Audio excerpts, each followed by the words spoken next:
प्यारे बच्चों, आज मैं आपके साथ जो है डिस्कस करने वाला हूँ। आपका जो पहला लेसन है, आपका जो फ्लेमिंगो बुक है उसका जो पहला लेसन है, लेसन का नाम है द लास्ट लेसन। ठीक है, लास्ट लेसन है आपका, जो फर्स्ट लेसन है जो फ्लेमिंगो बुक है। और कुछ नोट्स भी मैंने आपको शेयर किए थे, आपने शायद उसे पढ़े होंगे।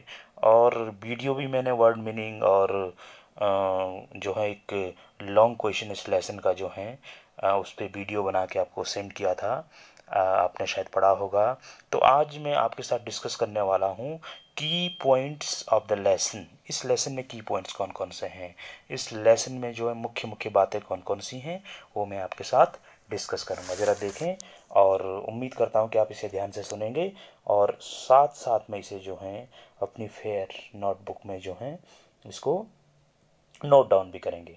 तो चलिए शुरू करते हैं। The last lesson the last lesson beautifully brings out the human tendency to postpone the learning of things, feelings. There is plenty of time to do so, but they don't realize when the doomsday will down and bring an end to our hopes and aspirations। एक बार फिर से मैं आपको पढ़ के बता रहा हूँ। द लास्ट लेसन की लास्ट लेसन में क्या बताया गया है? Beautifully brings out the human tendency. इसमें बच्चों ह्यूमन टेंडेंसी जो होती हैं, मानव की जो प्रवृत्ति होती हैं, उसके बारे में इसमें बताया गया है। क्या प्रवृत्ति होती है मानव की? To postpone the learning of things, feeling there is plenty of time to do so, but they don't realize when the doomsday will down and bring an end to our hopes and aspirations। मानव की एक प्रवृत्ति होती है कि वो कोई भी बात, जो सीखने वाली जो बात होती है, अर्थात जो उसे सीखना होता है या कुछ करना होता है, तो उसको वो हमेशा टालते रहता है। ये मानव की टेंडेंसी होती है, इस लेसन में बताया गया है। लेकिन वो यह नहीं जानता है कि कब जो है ऐसा समय आ जाए कि भाई डूम्सडे आ जाए, तो फिर हम कैसे जो है ये काम कर पाएंगे। जिस तरह से जो है लिटिल फ्रेंच के साथ हुआ। लिटिल फ्रेंच हमेशा जो है अपनी पढ़ाई को वो जो है हमेशा अवॉइड करता रहा, सीरियसली उसने नहीं लिया। लेकिन अंत में वो दिन आया जब फ्रेंच लैंग्वेज को जो है ख़त्म कर दिया गया, और तब उसे रियलाइज़ होता है कि अब मैं क्या करूं। क्योंकि जब जो है अल्सेक और लॉरेन नामक के जो डिस्ट्रिक्ट्स थे, उसको जर्मन ने जो है विन जीत लिया था। और उस पर वहाँ पे जो है वहाँ के जो स्कूल्स थे, वहाँ पे सिर्फ़ और सिर्फ जर्मन लैंग्वेज को पढ़ाने के ऑर्डर्स जो है बर्लिन से डिस्पैच्ड कर दिए गए थे। तब जब फ्रेंच को मालूम होता है कि अरे अब जो है मैं क्या करूं, अब तो जो है ये लैंग्वेज जो है ख़त्म कर दी गई हैं, यहाँ पे ये लैंग्वेज नहीं पढ़ाई जाएगी, तो उसको सारी अपनी जो मिस्टेक्स हैं वो रियलाइज़ होती हैं। तो चलिएगा आगे देखें, है ना। French is scared of going to school that as his French teacher Mr. Hamel had announced a test on participles which he has not learned। भाई उस दिन की बात, जब लेसन शुरू होता है तो फ्रेंच को जो लर्न करने के लिए दिया गया था, पार्टिसिपल्स के जो रूल दिए गए थे, उनके जो टीचर थे मिस्टर हैमेल, वो जो हैं उस पर टेस्ट लेना चाहते थे। लेकिन फ्रेंच ने उसे लर्न नहीं किया था। ऑल दो French wants day out of the school and enjoy the beauty of nature. French चाहता था कि मैं आज स्कूल ही ना जाऊं, क्योंकि ऑलरेडी वो लेट हो गया था, और जो पार्टिसिपल्स के रूल उनके टीचर ने दिए थे वो भी उसे लर्न नहीं थे, उसका एक भी पहला शब्द उसे याद नहीं था। The bright sunshine, the birds chirping in the woods, but eventually plans to go to school।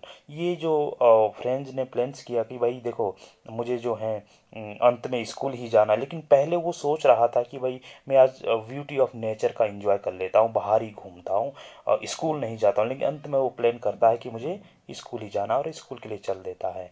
On the way, रास्ते में he passes through the town hall, वो टाउन हॉल से होकर गुजरता है। ऑन द वे, रास्ते में he passes through the town hall, वो टाउन हॉल से होकर गुजरता है।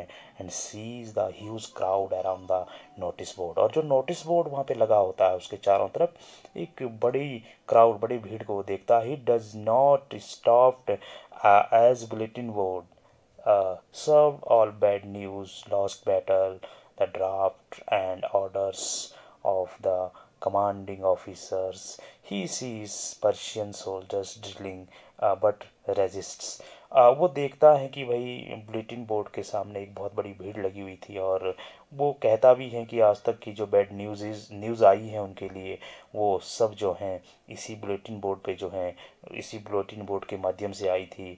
जैसे युद्ध में हार जाना, कमांडिंग ऑफिसर्स के जो ऑर्डर हैं, और जो स्पेशल रिक्रूटमेंट या फिर स्पेशल जो भर्ती है जिसको कहा गया था, ड्राफ्ट्स कहा गया है, वो सब चीज़ें जो हैं इसी नोटिस बोर्ड के माध्यम से उन तक पहुंची थी। On reaching the school the changes he noticed हुआ। जब वो स्कूल पहुंचता है तो क्या क्या चेंजेस देखता है, जरा उस पर बात कर लेते हैं। Number first, instead of noisy classroom everything was as quiet as Sunday morning. भाई हमेशा नॉइजी एटमॉस्फेयर रहता था स्कूल में, लेकिन इसके स्थान पर आज बिल्कुल शांत था। ऐसा लग रहा था जैसे कि आज संडे की मॉर्निंग हो। All student were already in the classroom.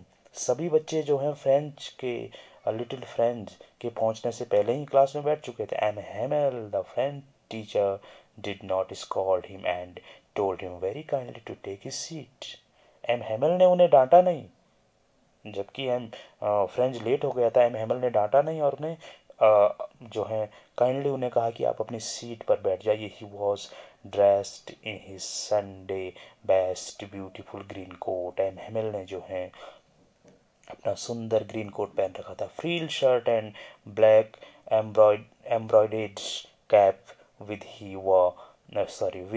वो on functions and prize ceremony only. उन्होंने जो है अपनी एम्ब्रॉयडेड कैप पहन रखी थी, फ्रील शर्ट पहन रखी थी और ब्यूटीफुल ग्रीन कोट पहन रखा था। इस ड्रेस को वो सिर्फ और सिर्फ फंक्शंस और प्राइज सेरेमनी में पहना करते थे, लेकिन आज वो ड्रेस मिस्टर एम हेमल ने पहनी हुई थी। Villagers occupying the last benches. Friends देखता है कि जो क्लास के लास्ट बेंचेज है जो हमेशा खाली रहते थे, उसमें विलेजर्स बैठे हुए हैं। Old house former former mayor and post master were also there. वहाँ पे ये सब लोग बैठे हुए हैं। ओल्ड ऑफिसर बैठा हुआ है, फॉर्मर मेयर बैठा हुआ है, पोस्ट मास्टर बैठा हुआ है। नेक्स्ट देखें, M Hamel announced. M Hamel बताते हैं the notice which was sub from Berlin as from tomorrow on board German would be taught in the schools of Alsace and Lorraine. M Hamel उन्हें inform करता है कि Berlin जो Germany की राजधानी है वहाँ से आदेश आ चुका है कि अल्सेक और लॉरेन के स्कूलों में सिर्फ और सिर्फ फ्रेंच लैंग्वेज को ही पढ़ाया जाएगा।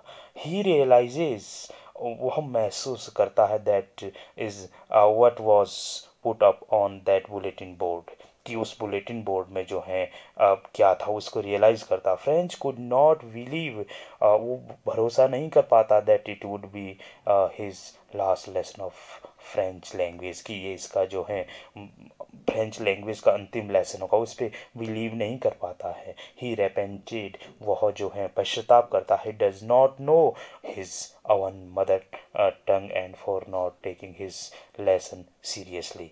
उसने जो अपने पाठ को ध्यान से नहीं सुना, अपनी मदर टंग को ध्यान से नहीं उसने पढ़ा, इस पे वो रेपेंट करता है। नाउ ही रियलाइजेज, फिर वो महसूस करता है द रीजन, उस कारण को। Why teacher is dressed in his Sunday best and villagers sitting at the back to pay tribute to M Hamel for his 40 years of sincere service and also to express their uh, uh, solidarity with France। वो ये भी समझ जाता है कि मेरे teacher ने जो हैं ये ड्रेस क्यों पहनी हुई है और विलेजर्स क्यों बैठे हुए हैं, क्योंकि विलेजर्स जो है ट्रिब्यूट पे करना चाहते हैं, क्योंकि एम हेमल ने जो है जो 40 वर्षों की सिंसियर सर्विस उस स्कूल में दी थी, उसके प्रति जो है वो अपनी ट्रिब्यूट देना चाहते थे। और साथ में जो है फ्रेंच लैंग्वेज जो थी, उनकी जो मदर टंग थी, उसको सम्मान देने के लिए जो है वो सब वहाँ बैठे हुए थे। M Hamel realizes that all three the children, the parents and he himself are to be blamed for losing respect and regard for the mother tongue। French is called to recite the lesson. French को जो है उस lesson को जो दिया था उसको सुनाने के लिए बुलाया जाता है। एंड ही मेक्स मिस्टेक्स, और उसे गलती हो जाती हैं। But opposite to his thinking teacher does not scold him, rather preaches that one should not waste time and postpone the things, thinking that there is plenty of time। लेकिन जब friends lesson को recite करता है, उसे गलती होती है, उसकी यह सोच थी कि मेरे से गलती होगी तो मेरे टीचर मुझे स्कॉल्ड करेंगे, लेकिन उसके विपरीत उसके टीचर ने उसे स्कॉल्ड नहीं किया, प्रीचेज किया। क्या कहा? That one should not waste time and postpone the things, thinking that there is plenty of time. Always keep the mother tongue close to your heart, as it is the key to the prison of slavery। तो बच्चों, यह था आज का lesson, और उम्मीद करता हूँ कि जो पॉइंट्स हैं आप इसे लर्न करेंगे, और जो चीज़ें आपको समझ में ना आए, सुनकर इस लेक्चर को सुनकर जो चीज़ आपको समझ में ना आई हो उसे आप मुझसे पूछेंगे, और ये जो है इस काम को अपनी फेयर नोटबुक में करेंगे। Thank you very much.